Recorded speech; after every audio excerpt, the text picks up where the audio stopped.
Is Toyota making a deadly mistake by refusing to produce only electric vehicles? Actually, Toyota's CEO, Akio Toyoda, thinks other automakers secretly feel the same way he does. In December, he told reporters, people involved in the auto industry are largely a silent majority.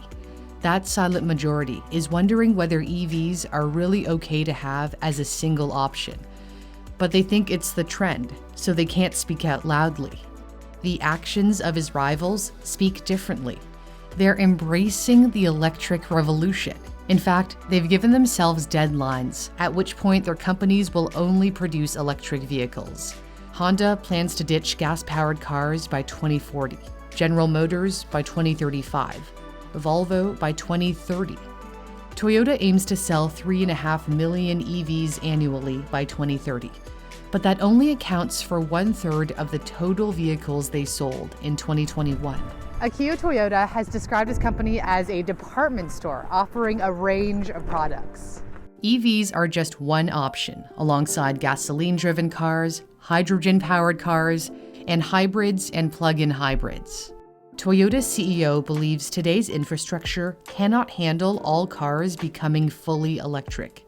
He warned a couple of years ago that if Japan banned the sale of gas-powered cars and they all had to run on electric power, Japan would run out of electricity in the summer when people use more electricity to air condition their homes.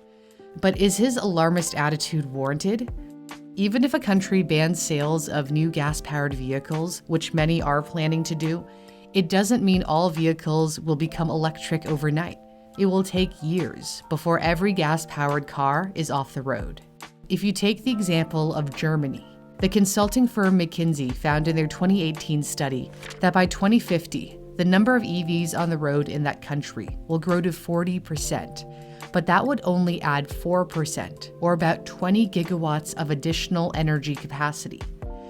It gets more complicated if people decide to charge at the same time, like after they return home from work, in an area with a higher concentration of EVs, such as cities and suburbs. McKinsey warns, unmanaged, EV charging power demand will eventually push local transformers beyond their capacity, requiring upgrades. McKinsey found implementing time of use rates, in which electricity is cheaper at certain times of the day, could halve demand during peak periods. Storing energy through a unit like a Tesla Powerwall can also reduce the stress on the system during busy times. Tesla drivers charging at certain sites in high demand have had their battery charge limit set to 80%, so they don't take up a stall longer than necessary. Charging speeds slow down the closer you get to a full battery. But this is more to avoid overcrowding than to decrease energy demand. Akio Toyoda's comments also assume that the electrical grid won't change. He said upgrading Japan's grid would cost hundreds of billions of dollars. Despite the cost, many believe it will be necessary, although the grid might look a lot different from what it is today. Shuli Goodman of LF Energy, a project of the nonprofit Linux Foundation, believes the grid of the future isn't going to be a grid at all. It will be more like the internet, with power generation happening all over the place. Something like a forest, she said to the Washington Post.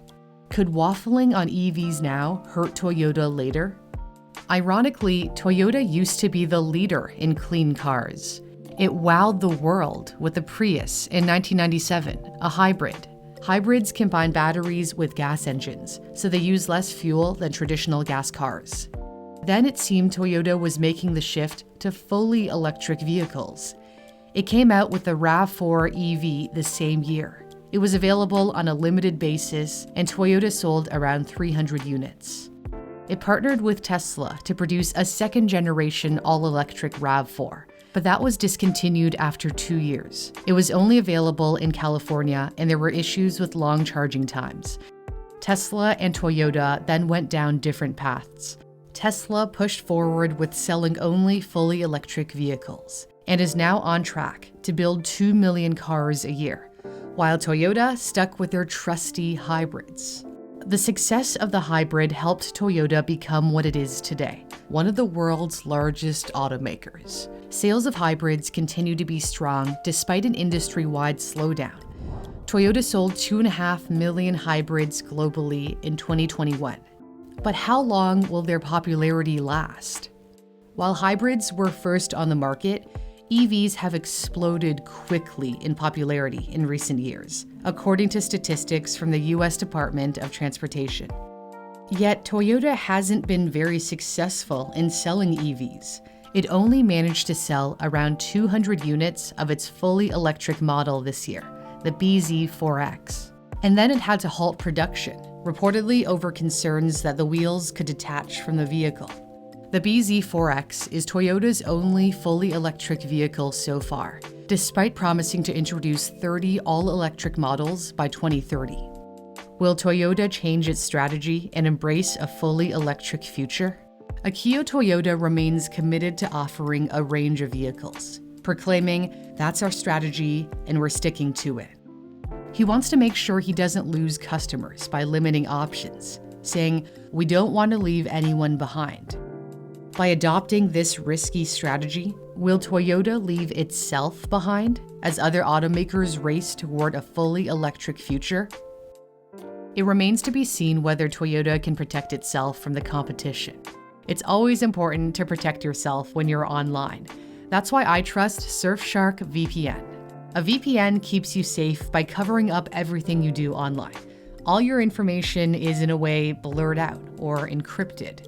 Anyone who tries to snoop on you won't be able to see what you're doing or where you're located.